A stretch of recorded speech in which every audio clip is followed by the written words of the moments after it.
Hello, friends. Welcome to the Nexus podcast. I'm your host, James Dice. Each week, I fire questions at the leaders of the smart buildings industry to try to figure out where we're headed and how we can get there faster without all the marketing fluff. I'm pushing my learning to the limit, and I'm so glad to have you here following along.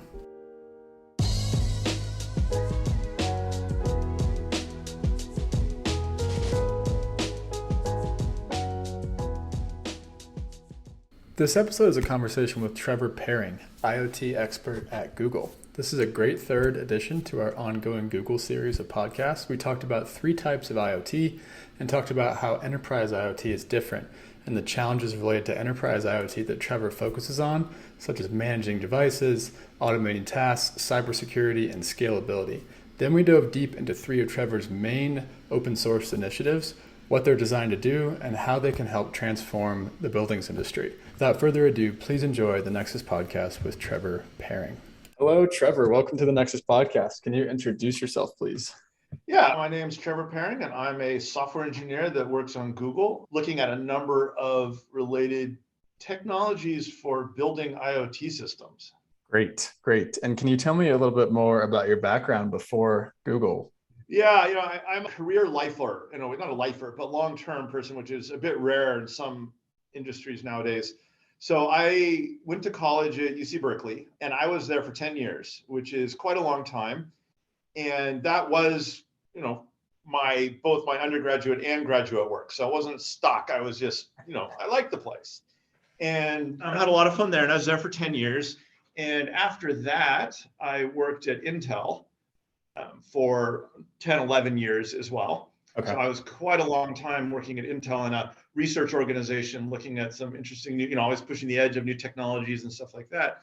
And then for the last 10 years or so, I've been at Google, just past my 10th year anniversary on August 1st. So yeah, and it's a different perspective on some of these systems. My background is somewhat a mix of electrical engineering and computer science. Okay. By technically, my degree is in electrical engineering, but really I'm a computer scientist at heart. And it is a different perspective in terms of that, but I always had this root and foundation in physical things. And when I look back on my career, a lot of it was just falling through whatever it was in front of me. You see something interesting, you go for it. That's why I ended up Berkeley for so long, is I found a professor that I really liked and started working with him on things. I was, doing a lot of fun extracurricular activities. And so it's just this natural thing to fall through. Looking back on my career, the only real constant I could find is that there's a definite relationship of virtual and physical world together, okay. Right?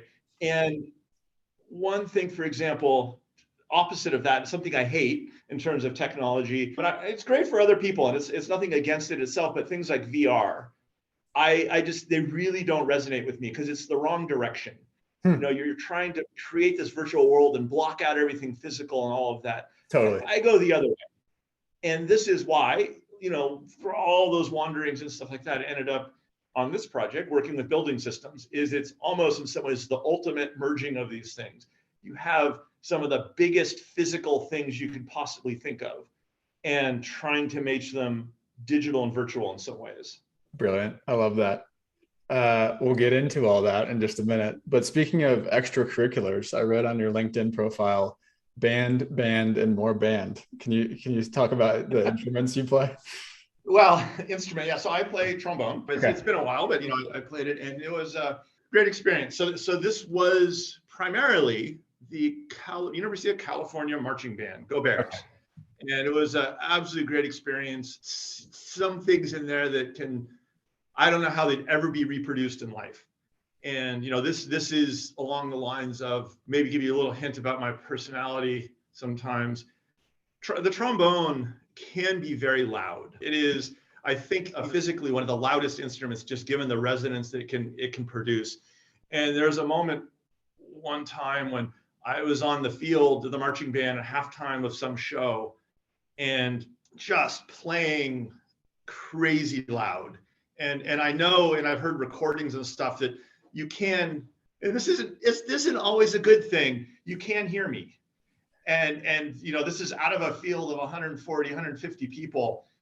And it's that kind of experience, right? You're there in a physical world with people, all the excitement. I don't know. That's partly why I did it for so long in so many different forms. I think I was actually in the band for, forget what it was, 6 or 7 years, which is longer than most people are in undergrad, right? And I was there for grad school. So, but it was a great experience. Very cool. So I want to like set the context for you. You mentioned the project, but you set the context for your work at Google. So this is kind of a follow on to the episodes with Keith and Trevor from last December, which we'll link to in the show notes. I believe that was episode 29. And then we did one with Sabine. I believe that was in June. I don't remember the number of that, but I'll link to that in the show notes for everyone. So I want to kind of follow on. You came highly recommended by Sabine to kind of dive into some of the stuff that you're working on. Can you talk about, like, in general, what's your main focus in supporting Google's buildings? So for me, I am really focused on a bunch of the infrastructure pieces that go into connecting all of these devices securely and manageably to the cloud, right? Keith and what they do, I describe, and I'll use the term big data to talk about what they really think about, what they care about. And this is where you get into the data processing things, all the ontologies and all of that, right? Mm-hmm. I'm focused down on the, look, I have a device here. I need to get data from that device into the cloud. And what does that mean and how that plays out? Totally. When I think about these systems, and I loosely term it as Enterprise IoT, right? So there's a lot of stuff that's actually outside of the building space, but it really comes down to Enterprise IoT. It distinguishes itself, in my mind, from industrial IoT and consumer IoT. So there's 3 different flavors that I really feel. Industrial IoT is probably the most straightforward one, which is just characterized by a lot of the same thing. So you can have 1 million sensors on every single, don't quote me on the numbers, but every single oil rig out there. Every single one of those things is the same thing, lots of data. It's massive in scale and hugely impactful, but it is very regular and consistent, right? Okay. Then you have consumer IoT, which is much smaller. This is your Apple Home, your Siri Assistant, Google Assistant, all sorts of other technologies that go into the home. You know, the focus there is around personalization. And this is providing a really coordinated, great experience that really fits what one particular person wants, or a family, right? There's a unit there, but it's a very focused perspective on that.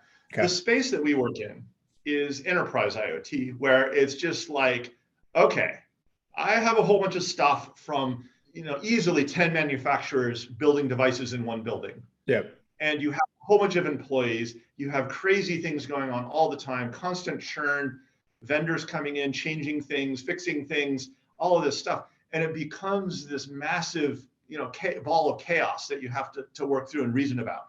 And that's, very endemic to what enterprise means in a lot of ways. And this is true of outside of IoT as well, but that's really the focus of a lot of it. So from my perspective, then I take it down to essentially security manageability are some of the core pieces that I really get at and really focus on, and really just trying to make it possible to run these systems at scale, essentially. Cool. And are there some patterns from those other types of IoT that could help us sort of understand what you're trying to enable, or is it totally different? No, there's definitely patterns, and that's a large, side of what we do. And, so I talked about industrial, and part of this is, understanding industrial thing, that the data scale is massive there. When you compare that to enterprise IoT and what we're doing with buildings, the amount of data that is produced and consumed by industrial things is much higher, which means a lot of the infrastructure and things are in place for dealing with a lot of that data. Okay. On the consumer side, you have a lot of things that go on that really come down to trying to make the system secure for what it is that someone wants to do. And I think it's interesting to go back, and I know a couple of the previous discussions sort of talked about the iPhone and how that really changed some of those consumer landscapes. One thing about the iPhone to remember is that the first launch of the iPhone and the first version that came out had no app store, right? Okay. It was email, maps, web browser, and a few other things. And if you talk to people now, what they find most amazing about it, right, is the whole ecosystem of apps that it enabled. Yep. And that just wasn't there at the beginning. And that's because what it really was a really solid foundation for this is what a really good product needs to be based on. Okay. Right. Both from a technical design and mechanical engineering and all of that stuff. And I feel we're need to apply some of that same reasoning to what we're doing with these buildings now, which is provide that really solid foundation for something. And then things like the App Store can come later. And I know one of the previous podcasts too, I was listening to John Clark was talking about this as well, which is people want the shiny thing, but that's a want. Things like security are a need. And you can think of it like a safety belt. No one wants a safety belt. That's not why you're sitting in a car, is to have a safety belt, but you need it there. And it becomes something that you have to have. And that's how I view a lot of the work that I do in terms of the security foundation for what goes into these buildings. Totally. Very cool. I love that analogy, the safety belt. And that does, if no one has, if people listening to this have not listened to John, I believe his analogy was, you can't build the App Store before you build the iPhone. Like that's not the order in which it happened. So I love that quote as well. Shout out to John. I know he's a regular listener, so he's going to love this. So it sounds like generally, if I can repeat this back to you, generally we have all these different devices that are being put in the buildings, right? HVAC, lighting, access control, meters, Peloton machines, down the line, right? And those are being put into the buildings, and you're trying to enable the ability to connect them to the network, manage them, and make sure they're secure and keep them updated over time. Is that in general what you're trying to accomplish? Yes.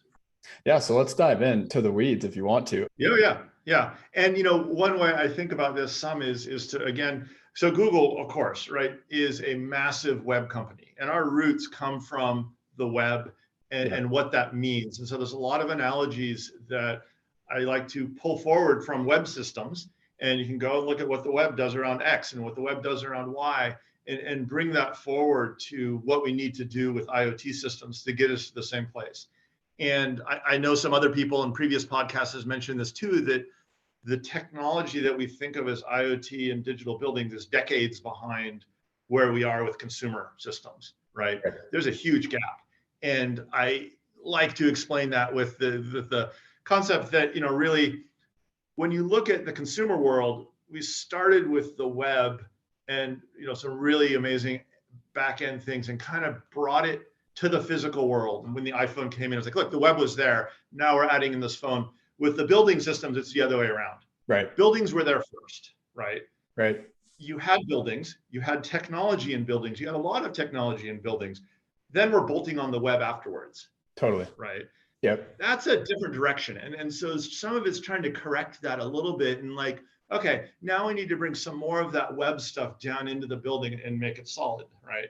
One of the first things then that we do and need to do with this is what we call qualification, and specifically a tool that I've been working on called DAC, which is an open source project that is about, it stands for Device Automated Qualification.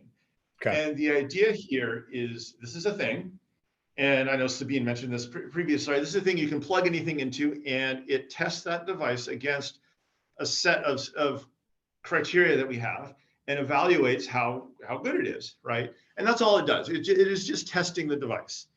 And from the web perspective, if you look at HTML specification, what does your web browser really support, right? It's kind of the same thing. You can go to these pages and it'll evaluate your web browser and give you a score, and nobody's perfect, right?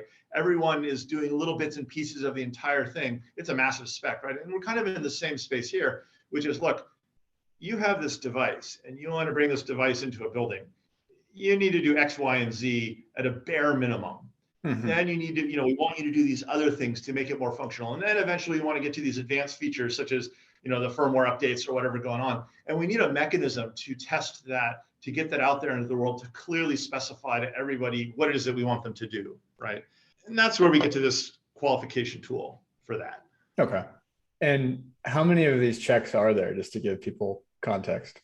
I lost count there. I think there are, the overall qualification process and everything that gets checked is hundreds of things, right? Yeah. And, the problem is only some of them can be automated. And so, yeah, there's a handful of them. I think it's around 40, I want to say, various tests. And they go all the way from things like, do you do NTP properly? Do you do DHCP properly? And you'd be surprised. DHCP is a 20-year-old standard at this point. There were a lot of devices that did not do it right. And they would fail on our corporate infrastructure because of that. So we have some tests like that, all the way up through default password checking, through port scanning, open ports, checking proper TLS certificates. Anything we could think of to automate gets put into this to make it a better product. And these things are what would pop up when, 5 years from now, someone said, or maybe even a month from now, after the building gets set up, someone says this device isn't communicating, or this device, dropped off the network. These are the types of things that would cause errors in some way. Am I right? Yes, and there's different stages of this, and there's 4 main buckets that we put things into for that. One of them is basic compliance, which is like, look, if you don't do this thing, the system just will not work. It'll flat out break. And that's a lot of what you're talking about there. There's another layer, which is essentially security compliance. It will work, but our security groups will not like it. It is open to compromise and all sorts of things. So that's a different bucket of things that we evaluate. There's another bucket of things that is application specific protocols. And so this, for example, would very much be like, is it supporting various bits of the BACnet protocol correctly, right? And those are important when you want to get the whole system working together. Then the fourth bucket, which is the brave new world of crazy new stuff, which we'll talk about a little bit later in some of the other pieces we work on, which is about how does this device connect to the cloud, right? And what does that mean? What data format do we want to do? How are things structured? All of that stuff is totally Wild West for people. And there, it's not so much, with security and the networking stuff, you can say if someone's doing it right or wrong in more of an objective sense. This is really look like, if you just let everybody do their own thing, you just end up with a big mish of all sorts of stuff. Absolutely. And so this is, again, using it to help tame this field of what everyone's doing about things. Yeah, and there's a ton of people listening right now that are working on projects like I am, where you just have data issues all the time.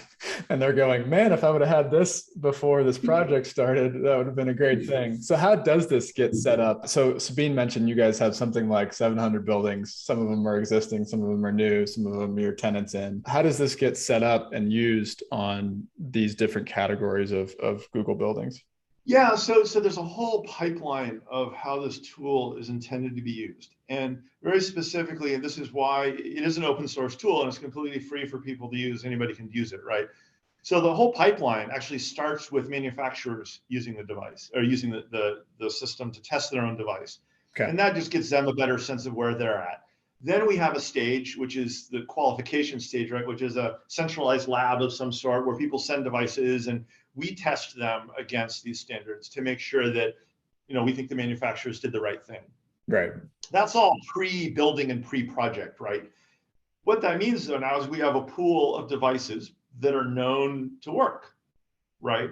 Then we go to the next stage, which is the project stage. And this is where it starts to get extra complicated with all this, right? Which is a project executive or whoever's doing the project has to decide, not the executive, but someone who's working on that project specifically has to pick, look, I'm going to use this model of AHU, right? They have to figure that out.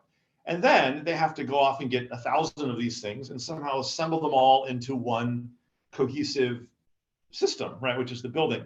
So the next evolution of this from the, use this tool in the lab is to start to use this tool on more complete networks, right? So here's a whole network of devices and how these things get put together. And that's the path towards what you're asking about, right? In terms of how does this manifest itself in this massive fleet of buildings or something like that, right? Which is we have to look at additional kinds of automation so that we're not just automating the test between the test harness and the device, but we're automating the complete process of testing 1,000 of these devices as installed on a network.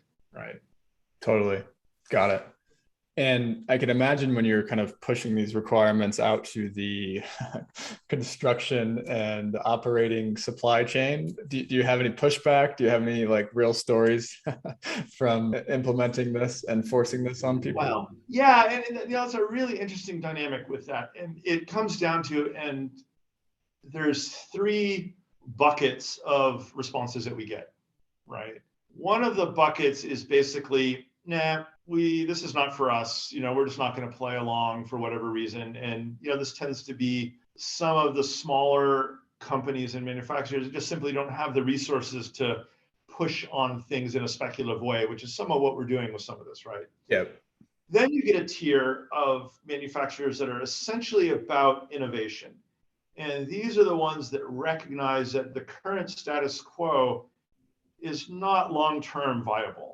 And they're thinking about what is the business and market going forward, and where are things going to be, and where do they need to go? How do we solve these problems that everybody recognizes? Yeah. Then there's a third bucket, and those are the people that we tend to work with the most, because the third bucket, which is going to be the big players, right? And these are the people that essentially have competing standards or systems. Yeah. And we end up in these back and forth conversations where we 100% agree on the problem that needs to be solved. There's very little confusion around, do we want over-the-air firmware updates? Everyone will say yes. The problem comes with, oh, well, why don't you just use my system to do that? Yeah. Versus, oh, but there's this other way, and then there's 20 ways of doing it. And the bigger the company is, the more they have typically invested in some other solution. Yes. And that's where it gets really tricky too. So we do work with them. It's just a very different conversation than that middle tier of people that's where we find the most engagement. And from your perspective, with such scale in the buildings you're working in, you can't afford to have all these different ways of doing things. Is that kind of the philosophy? Yes. And a lot of it is about finding the least common multiple of all these devices, right? And it's basically, look, at the end of the day, the AHU and the FCU and the chiller and the Peloton machine and the coffee machine and the light switch and the light, actually all the same, right? They have a common set of properties. And what you want to do is make those things all uniform, and then find the right ways to allow the differentiation of them, but not make that kind of part of the standard, right? And this is the problem we end up with now a little bit, which is like, well, this set of devices uses BACnet. This one over here uses Dolly. Then there's some other protocol for this other subsystem. And it's all these vertical silos of things that just drives us crazy, right? And how do you come up with that right, like, look, here's the baseline thing that everything should talk, and we'll go from there. Cool. So if someone wants to use this, it sounds like it's readily available for them to use, on non-Google projects to sort of borrow from the innovation that you guys are doing. Yeah. And, we have actually worked with some of our consultants. Well, not work with them, but some of our consultants that we work with are doing that as well. They turn around and they use some of these systems and tools to work with some of the other projects they're working on, right? And we have worked also, this, like I mentioned, with manufacturers directly to get them to use the tool, because it doesn't really matter if their product at the end of the day is used on a Google's building or some other building, right? Mm-hmm. Everyone wants these things to be secure and more manageable, right? So it's really trying to get that ecosystem of these things going. I recognize that, Google is big in the real estate thing, right? Yeah. But we are not so big that it makes sense to have anything proprietary in this space, right? Yeah. It just, these things need to be industry wide. So. Right. So then at some point, maybe you can stop needing to check. Yes. Okay. All right. So I'm thinking about a given project. It's got all these devices. Now these devices have been sort of certified using DAC. And so then what? What's the next frontier? Yeah, I don't want to get pedantic here, but certified is something different. And it's one of those things you have to be careful of. In a lot of places, certified is a legal definition of something, right? Okay. That's why we call it qualification. And it's a tricky, subtle thing. But yeah, the next stage and what I think about is essentially assembly, which is how do you take all of these individual devices and assemble them together on a shared managed corporate network, right? Yeah. All right. And this leads to some of the other systems that we talk about in terms of what it means to manage network security. And there's another standard out there called MUD. This is an IETF standard, manufacturer usage description, right? Which starts to get at this interconnectivity between all these devices. Okay. And it's basically saying, look, this device over here talks BACnet, and this other device over here also talks BACnet. And it lets the system then understand and reason about what that means. And so it's not just this wild west of everything can talk everything all the time to anybody. It's really about getting much more specific around what can and cannot talk to each other on the network.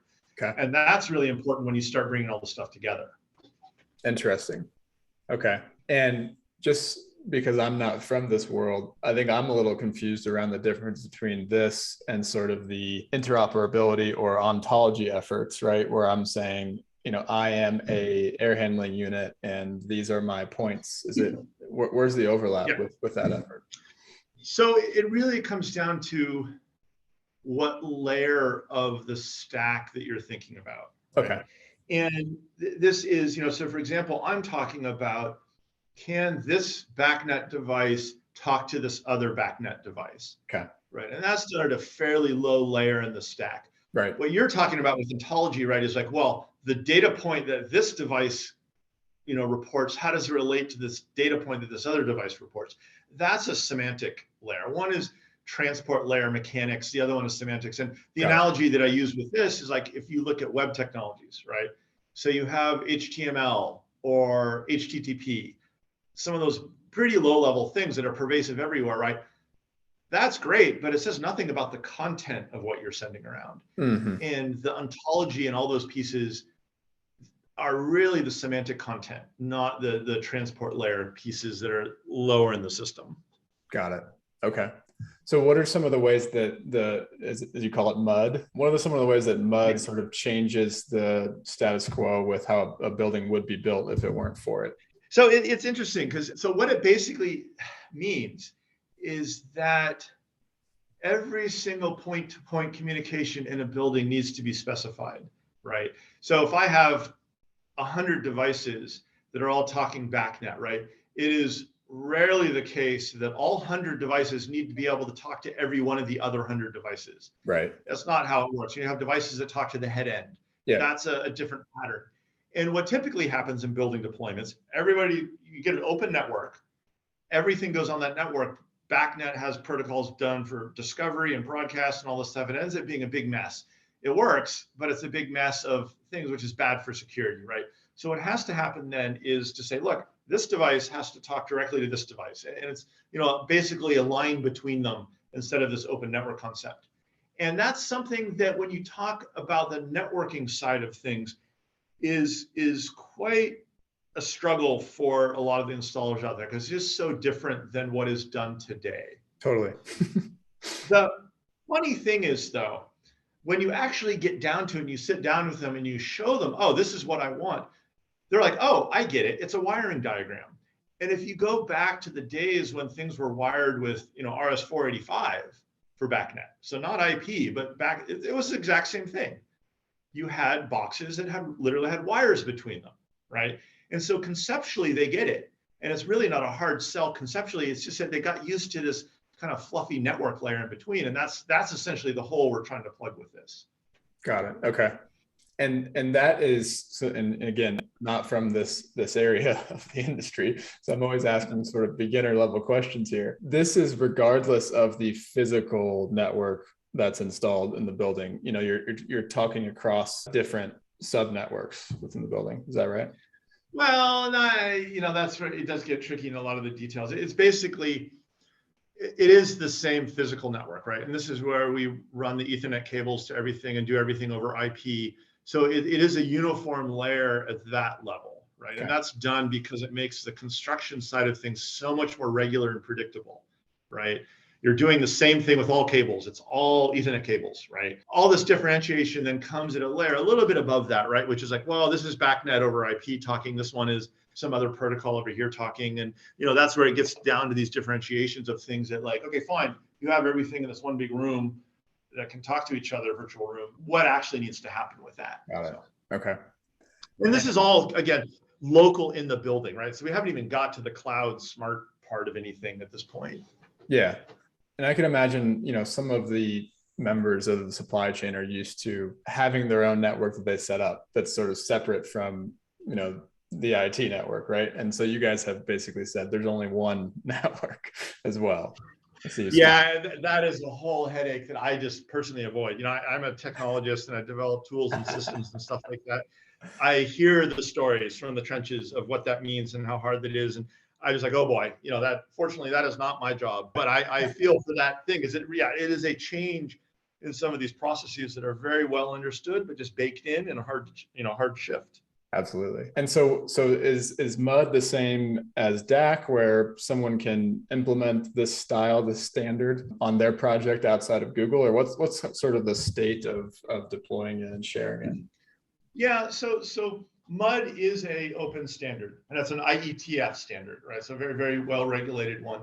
Okay. The problem is it is very open-ended, and it's one of those things. It's like, well, okay, just because you can do that isn't what we want to do. So there's a question of policy. And then there's also the trickier one that we're still working on, and how it relates back to DAC actually is one of verification validation, right? So MUD gets implemented as a JSON file that describes what this device does or can do. Right? I can write a JSON file. That doesn't mean it's going to be right. How does someone know that the JSON file that they produced for a device that the MSI then has to assemble together in some bigger system is doing the right thing? Got it. Mm-hmm. That's where we get back to DAC then as this qualification tool and testing automation. So one of the threads, for example, is what kind of MUD file qualification support do we have as part of DAC? Yeah. Right?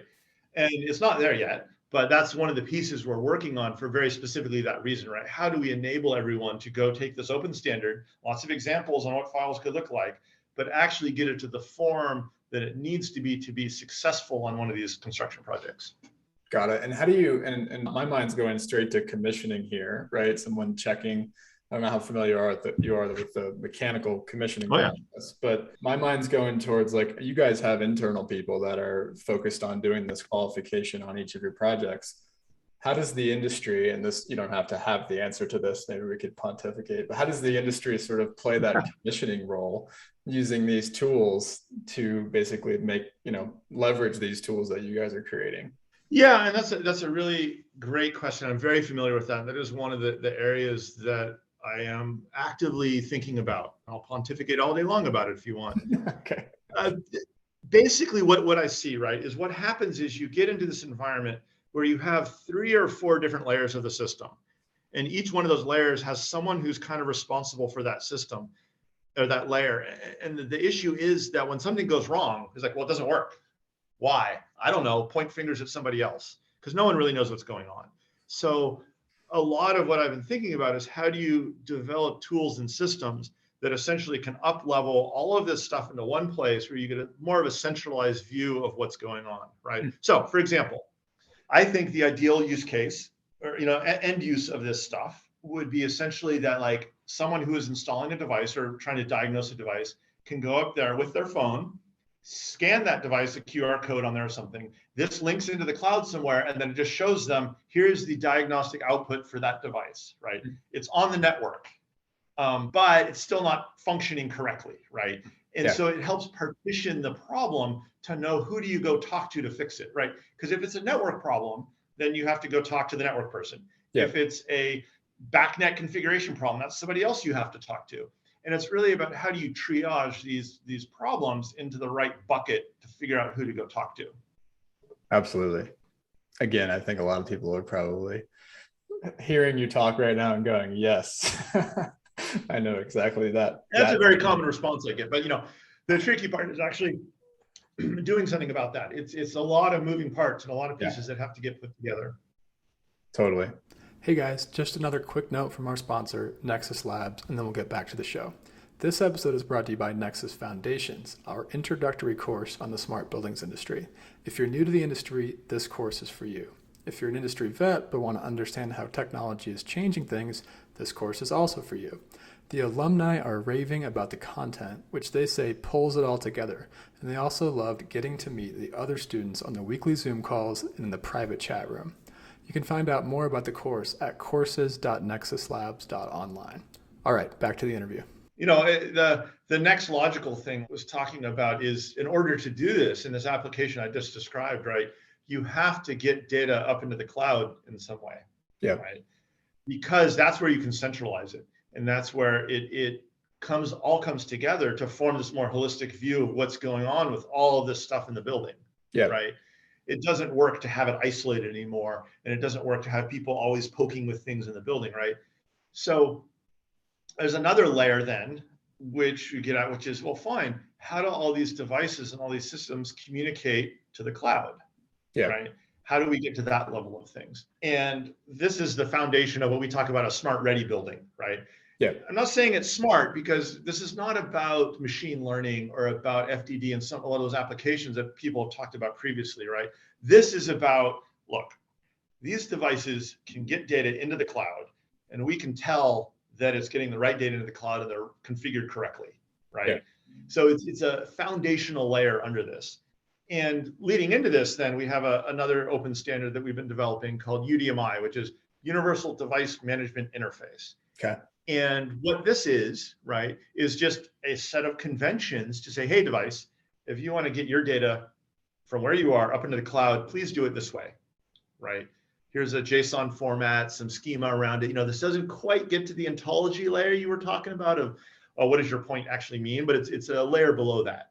Okay. And it's just a standard way to get that data up into the cloud.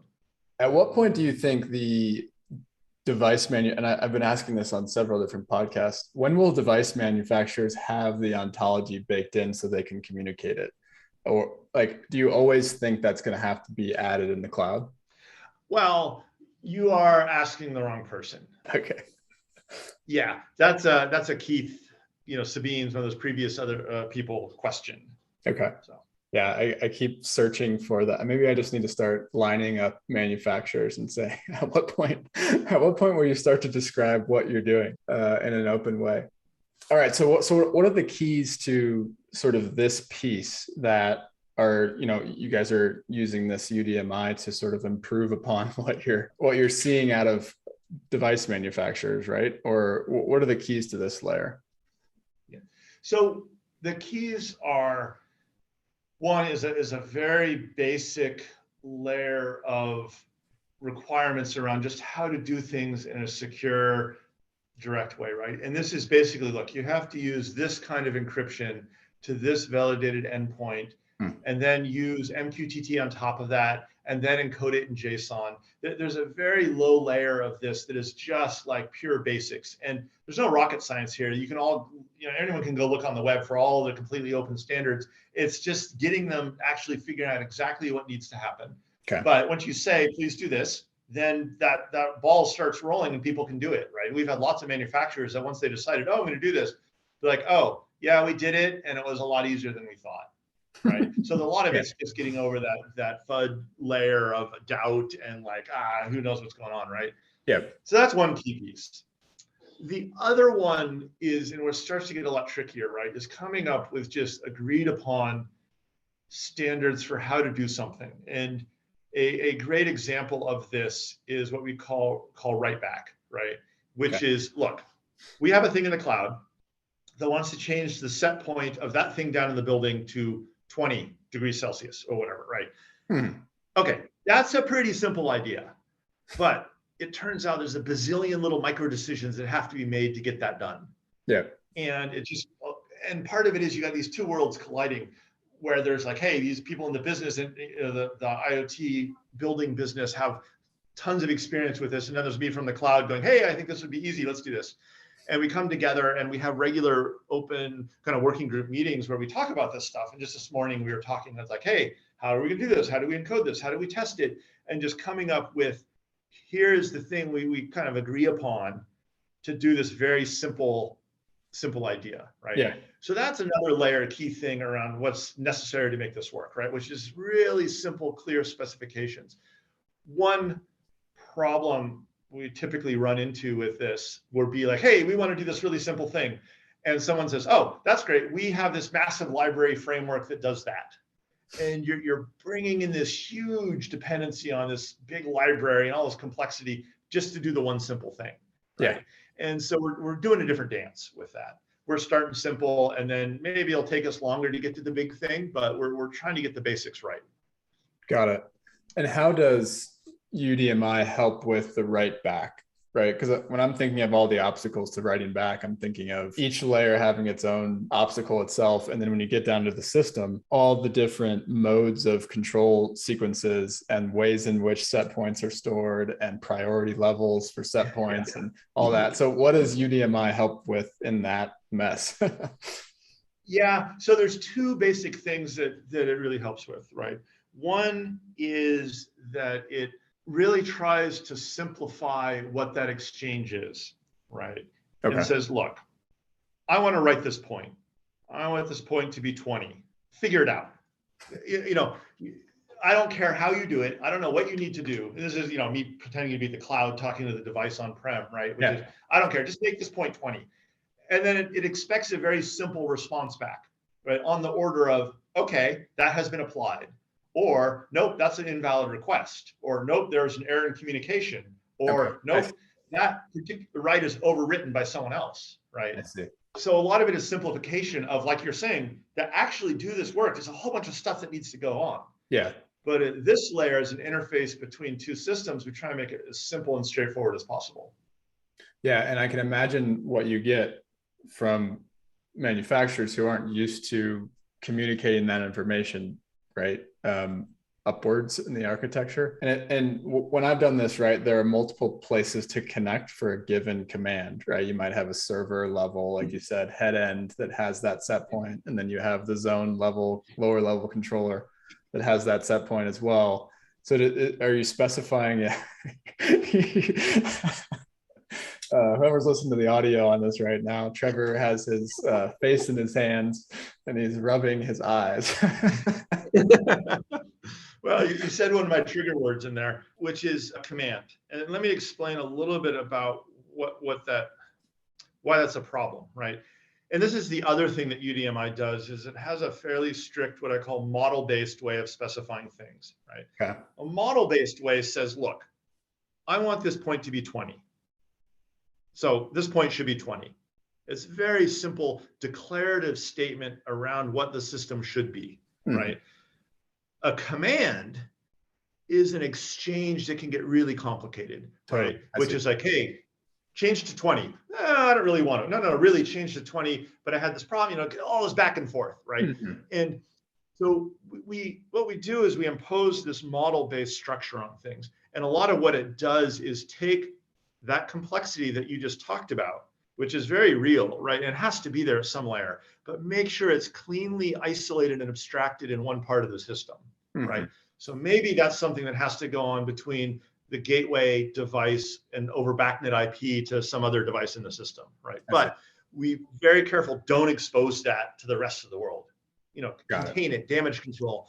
And that's a key concept that is actually one of those things that is really hard for people to really internalize with this, because commands are very easy to understand. They're very direct in how people do things, right? The problem is they don't scale. And if you look at 1,000 things, you have to deal with in a building, all these back and forth commands and protocols, you have to keep track of which messages made through, where the errors are, all this other stuff. It's kind of a big nightmare. But if you just have a very, reasonably simple model that says, look, this point should be 20. Okay, that's a way to simplify it at that scope, right? And so that's one of the other key differences that we do with this, as a way to make it scalable and manageable for a lot of these devices. Yeah. Yeah, I mean, there's a lot of, so I call this, and the listeners will know that I call this area of the industry advanced supervisory control. And what a lot of the cloud software providers are doing is doing that command and handling all of that complexity on their own, or they're just going, I hope this works, and sending the command down. But what I'm getting at you is this is really it's a holistic system, right? And someone has to manage that complexity somewhere. And I think what you're saying is, if in order for us to qualify this device, we need to be able to do this sort of model-based cloud control or write back in order for us to qualify your device on our network. Yes. Yes, and a lot of it comes down to, understanding you have fundamentally two different representations of the system. No matter what you think you have two in some ways, right? One of them is essentially as built, or what the system is actually doing now. This is the physical thing that you have. Someone programmed something, plugged something in, the wire was here. That's what you have. The other side then is the model of what you want to have, or you think you have, Yeah. right?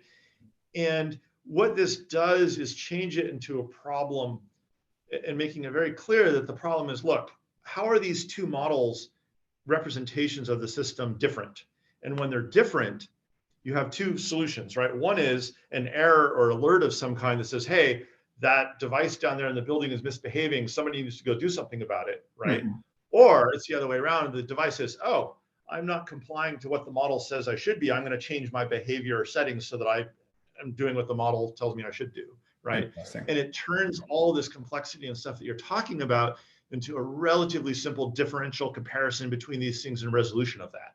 Okay. And that's one of the fundamentals that we think about in terms of automation and how do we deal with these systems at scale. So are you saying though that it's the device person who set up the device's responsibility to check the differential there, and their device's capabilities need to accommodate the ability to change?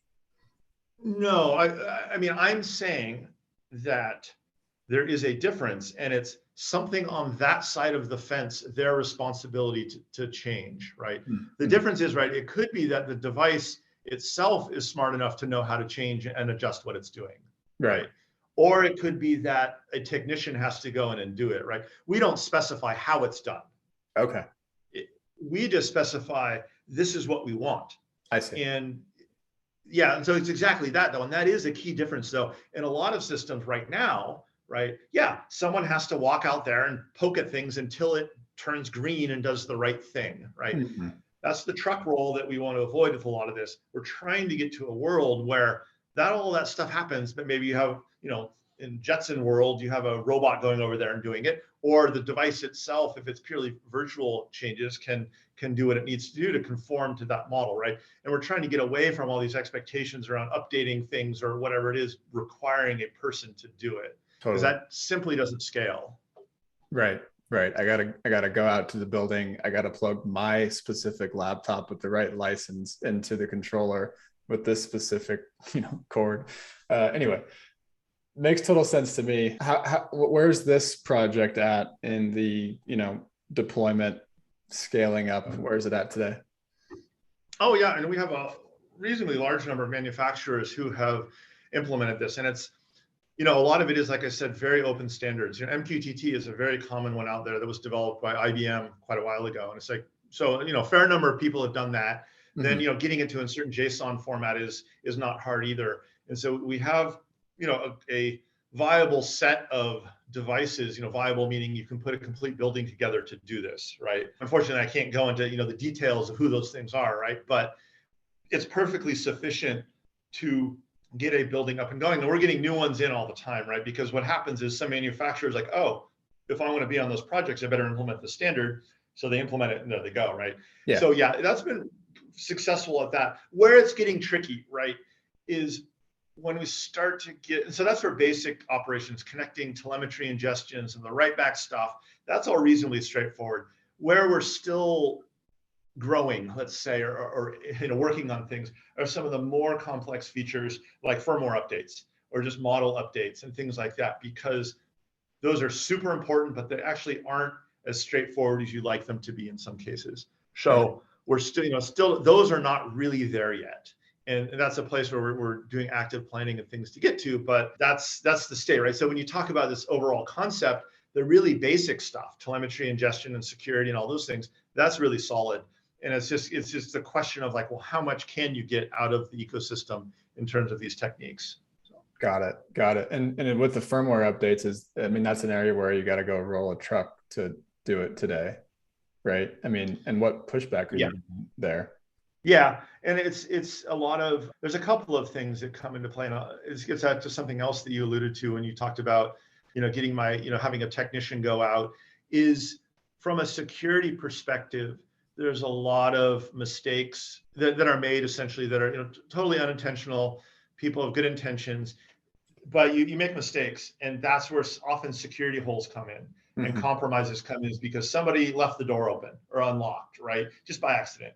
And so part of it too is not only minimizing truck rolls because they're expensive, but because we want to get to a place where things are done in a very secure and regulated way, right?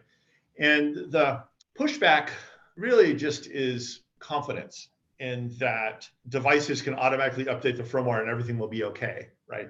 And the thing is, if you look at every single iPhone out there and Android devices and web browser and all that stuff, they're updating themselves all the time, right? Those ecosystems do this. And so look, it's doable. No one can tell me it can't be done because I have enough examples of it working just fine, right? It's just a matter of how do we get that into the industry and change these practices that people are used to make that, build their confidence in it. Totally. Yeah, I think just my maybe cynical 2 cents there is that there are business models that are built on that truck roll. And so it might be a little bit difficult to change those when you start talking about 40, 50, 60% of a company's revenue is built on those types of tasks, right? And it's, even though I'm a technologist and I'm a computer scientist by training, all this other stuff, when I go into a meeting with a partner, right, some manufacturer, something about some of these things, one of the first things I try and understand is what is their inherent business model, because I know that if I can't line up our technical objectives that are based off of what our business model is with what their business model is, it doesn't matter, right? And because you're exactly right. And that's actually one of the biggest challenges in all of this is how do you find the people that have a compatible business model, right? And because that it make or breaks any of these engagements around things. Well, I think this is one of the reasons why I keep kind of going deeper with you guys, because you guys are on the similar quest to what I'm on, which is like remove the unnecessary complexity, right? And I think my opinion, and might take way too long for this to happen, but the companies that like want to maintain the complexity, and again, no one's doing this on purpose, right? This is not a malicious thing, but if a business model wants to maintain the complexity, it will do so until a competing business model wins out, right? And I think that's the kind of story I'm trying to tell here, is that these things are trying to get removed from the system. And it's a classic case of what the business world is called disruptive innovation, right? And disruptive technologies, right? And it's well understood problem just of how new technologies and capabilities have to really find their voice and find what really new capabilities they bring that just can't be done with the old model. Because if you're doing something that competes too directly with the old model of stuff, you're never going to get over that barrier of really, why are we doing this new thing when this other thing can be evolved to what we need? So it's a really tricky challenge that faces just technology in general as innovation comes along. Right. And where do you think this industry, you're kind of a relative outsider a little bit, kind of dipping your toe in a little bit here, maybe a lot of it, right? Where are we at in that sort of disruption arc? Geez, I feel like, we're on the edge of a cliff is the right word, right, almost there, but we've almost right been there for quite a while now, right?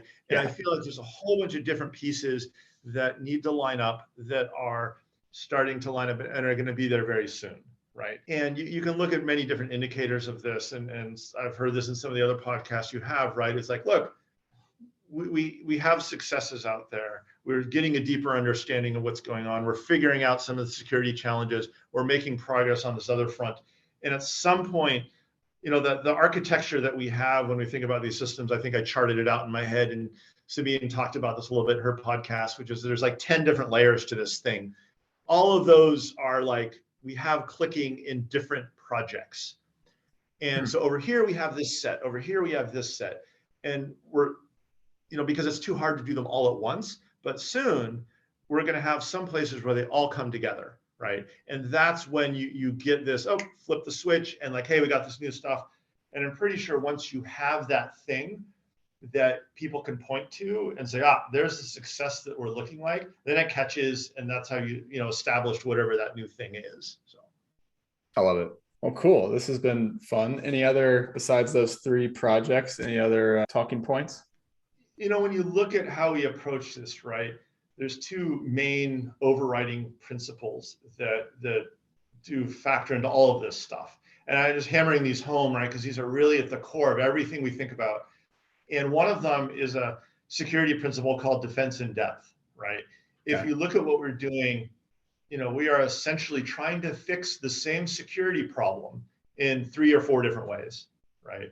It's not good enough just to do one, right? DAC with qualification tries to make sure the devices implement this thing right. MUD and the network stuff is preventing devices from talking, in case one is compromised and it can't talk. UDMI, and the way it's structured, is using very strong cloud-based authentication to prevent some other kinds of compromises. All of those things, each one of them in itself would be good enough to solve the problem if it was done correctly. The problem is you need to make it really robust. And that's why this concept of defense in depth really plays into that. The other one, which is, we talked about this before, right, which is automation. And to do this at scale, we have to have tools and capabilities that automate. And this is a principled way of doing design, not something you can bolt onto systems afterwards in a lot of cases. And so when we look at all of this, and this is very endemic to Google, and Keith mentioned this in some of his ponderings about this, which is doing things at scale really just comes down to automation. And that's a large part of all of these projects that we look at, is really coming down to what does this mean for automation?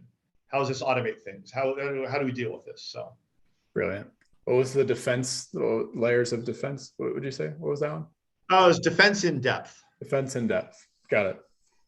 My mind's like coming up with sports analogies in the background. But, cool. Yeah, it's not quite zone. It's not quite zone coverage. It's Yeah. I was my mind is a soccer mind, so I was thinking of different formations. But anyway, well, let's play two truths and a lie. Kind of a fun way to close out. We've been doing. Are you prepared to stump me? I'm hoping I'm prepared. All right. I don't know. I've heard you've had a good track record, but you're not perfect. So we'll see. So first one of them is that I have a really bad sense of direction. I get lost pretty easily, and it's weird. Second one, and this is also very weird, I still count on my fingers. I never grew out of that phase of life, and I'm still using my fingers to count all the time. The third one is that I am colorblind, and it's still amazing how many times I have to pipe up in a presentation, sometimes with the VP around going, yeah, that's really not a good choice of colors. I do not know what you're doing. So those are my 3 things. They're all pretty basic. See if you can tease this one out. I think it's going to go with my gut here. The first one's a lie, because you strike me as someone that would use navigation app. I can't think of which one you would use, but that's what I'm going with. So that's your final answer? Yep. So sad. Yeah, you're right. I actually have a really good sense of direction. I just didn't spell that one well. I have to relate this back to, though, and I was thinking about it. I know this is geeking out here, but it's actually one of the reasons I do really well with computers. One is computers count really well. And so, yeah, I still count on my fingers, but that's partly why I'm good at computers, is because I let them do the counting. Same with color blindness. It really doesn't matter. There's no, most of the time in computer world, it doesn't matter, right? I can set the color scheme to whatever I want. Yeah. And the thing with the sense of direction, it's not so much the navigation app or any of that stuff. That part of your thing isn't, that's whatever. Necessarily. But it's actually, I got lucky on that. Yeah. Yeah. Well, it's really that it is a spatial awareness, and it actually helps me a lot with these computer systems, right? Because they're really complex, and understanding how all these different pieces connect together with a network or qualification and all those things jumble up in my head in a way that is very similar to how I feel when I'm out there in the world moving around, right? So, yep, you called it right on that one. So good job.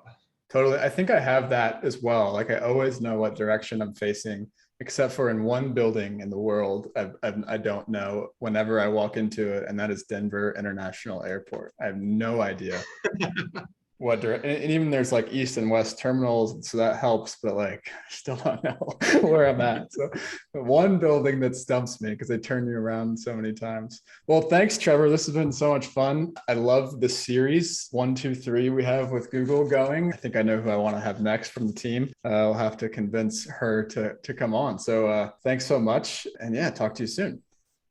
All right, thank you.